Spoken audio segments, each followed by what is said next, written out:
నమస్కారం. వనవానికి స్వాగతం. ఈరోజు వార్తలలోని ముఖ్యాంశాలు. ఆరోగ్యవంతమైన బలభద్రపురమే లక్ష్యం. ఎమ్మెల్యే నల్లమిల్లి రామకృష్ణారెడ్డి భరోసా. అనపర్తి నియోజకవర్గంలోని బలభద్రపురం గ్రామాన్ని వణికిస్తున్న క్యాన్సర్ మహమ్మారిపై స్థానిక ఎమ్మెల్యే నల్లమిల్లి రామకృష్ణారెడ్డి సమగ్ర కార్యాచరణకు శ్రీకారం చుట్టారు.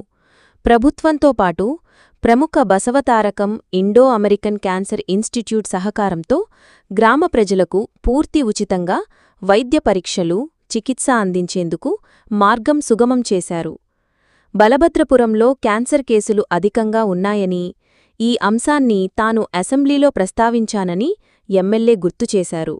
అయితే తొలుత వచ్చిన వైద్య బృందం కేవలం 300 మందిని పరీక్షించి క్యాన్సర్ లేదని తప్పుడు నివేదిక ఇవ్వటంతో ప్రజల్లో తీవ్ర ఆందోళన నెలకొందని ఆయన విమర్శించారు. దీంతో తన ఒత్తిడి మేరకు కాకినాడ రంగరాయ వైద్య కళాశాల నుంచి వచ్చిన మరో బృందం 1200 మందికి పైగా పరీక్షలు నిర్వహించిందని, వారిలో 67 మందికి క్యాన్సర్ లక్షణాలు ఉన్నట్లు నిర్ధారించిందని ఎమ్మెల్యే తెలిపారు. ఇది జాతీయ సగటు కంటే ఎక్కువని, తాను ముందునుంచి చెబుతున్న ఆందోళన నిజమని తేలిందన్నారు.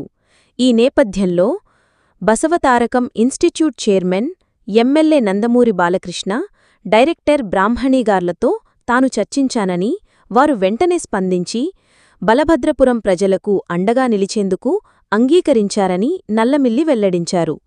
ఇన్స్టిట్యూట్ సీఈఓ కృష్ణయ్య పూర్తి బాధ్యతలు తీసుకున్నారని కృతజ్ఞతలు తెలిపారు. బసవతారకం ప్రతినిధి బృందంతో కలిసి మీడియాతో మాట్లాడిన ఎమ్మెల్యే భవిష్యత్ కార్యాచరణను వివరించారు. ఒకవైపు పరిశ్రమల నుంచి కాలుష్య నియంత్రణ మండలి శాంపిల్స్ సేకరిస్తుండగా, మరోవైపు ప్రభుత్వం వైద్య పరీక్షలు కొనసాగిస్తుందని తెలిపారు. వీటికి తోడుగా ఆగస్టు-సెప్టెంబర్ నెలల్లో బసవతారకం ఇన్స్టిట్యూట్ ఆధ్వర్యంలో గ్రామంలో పూర్తిస్థాయి ఉచిత స్క్రీనింగ్ క్యాంపులు నిర్వహిస్తామని ప్రకటించారు. ప్రజలపై ఆర్థిక భారం మోపడం నాకు ఇష్టం లేదు. అందుకే లాభాపేక్షతో సంప్రదించిన 3 కార్పొరేట్ ఆస్పత్రులను తిరస్కరించాను. కేవలం సేవా దృక్పథంతో పనిచేసే బసవతారకం ఇన్స్టిట్యూట్ ఉచితంగా సేవలు అందించడానికి ముందుకు వచ్చింది. పరీక్షలానంతరం దురదృష్టవశాత్తు ఎవరికైనా క్యాన్సర్ నిర్ధారణ అయితే ప్రభుత్వ సహకారంతో వారికి పూర్తిస్థాయి చికిత్స అందించే బాధ్యత నాది అని ఎమ్మెల్యే నల్లమిల్లి రామకృష్ణారెడ్డి హామీ ఇచ్చారు. ఈ సమావేశంలో బసవతారకం బృంద సభ్యులు, డిప్యూటీ డీఎం అండ్ హెచ్ఓ, ఇతర వైద్యాధికారులు, బలభద్రపురం గ్రామ ఎన్డీఏ నాయకులు, కార్యకర్తలు పాల్గొన్నారు. ఎందువల్ల అంటే ఒక్కసారి కార్పొరేట్ స్ట్రక్చర్లోకి పేషెంట్స్ని మనం విడిచిపెట్టినట్లయితే వాళ్ళు ఆర్థికంగా ఇబ్బందుల్లోకి వెళ్తారు, ఆరోగ్యపరంగా ఇబ్బందుల్లోకి వెళ్తారు.